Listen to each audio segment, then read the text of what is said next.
কক্সবাজারের চকরিয়া উপজেলার ফাইয়াপাড়া গ্রাম জলবায়ু পরিবর্তনের কারণে সৃষ্ট অতিরিক্ত লবণাক্ত পানি এবং প্রচণ্ড তাপমাত্রার গুরুতর প্রভাব অনুভব করছে।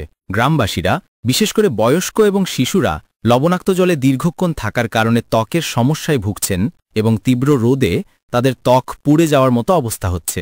এই অঞ্চলের প্রধান জীবিকা লবণ চাষ এবং মৎস্য চাষ, বিশেষ করে চিংড়ি মারাত্মকভাবে ক্ষতিগ্রস্ত হচ্ছে। জলবায়ু পরিবর্তনের কারণে সৃষ্ট অতিবৃষ্টির ফলে এবছর লবণ উৎপাদন কমে গেছে এবং মাছের সংখ্যাও উল্লেখযোগ্যভাবে হ্রাস পেয়েছে। অনেক মাছ মারা যাচ্ছে।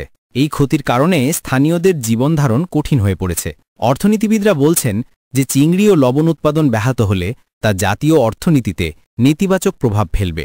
উপকূলীয় এলাকা থেকে উৎপাদিত চিংড়ি ও কাঁকড়া বিদেশে রপ্তানি করা হয়, যা দেশের বৈদেশিক আয়ে গুরুত্বপূর্ণ ভূমিকা রাখে। উৎপাদন ক্ষতিগ্রস্ত হলে রপ্তানি কমে যাবে এবং বৈদেশিক আয়ের হ্রাস পাবে। জলবায়ু বিশেষজ্ঞরা আরও সতর্ক করেছেন যে উপকূলীয় অঞ্চলে জলবায়ু পরিবর্তনের প্রভাবে আর্থিক ক্ষতি বাড়বে এবং বিভিন্ন ধরনের রোগ, যেমন ডেঙ্গু ও ম্যালেরিয়া, রোগবালাই এবং পোকামাকড়ের আক্রমণ বৃদ্ধি পাবে। পরিবেশ বিশেষজ্ঞ ড আইনুন্নিচ্ছাদ উল্লেখ করেছেন যে সুন্দরবনের মতো ম্যানগ্রোভ বন কেটে ঘের তৈরি করা হয়েছে, যা পরিস্থিতিকে আরও খারাপ করতে পারে। বিশ্লেষকরা জোর দিয়ে বলছেন যে যদি প্রয়োজনীয় পদক্ষেপ না নেওয়া হয় তাহলে এই উপকূলীয় অঞ্চলের মানুষের জীবন ও জীবিকা হুমকিতে পড়বে।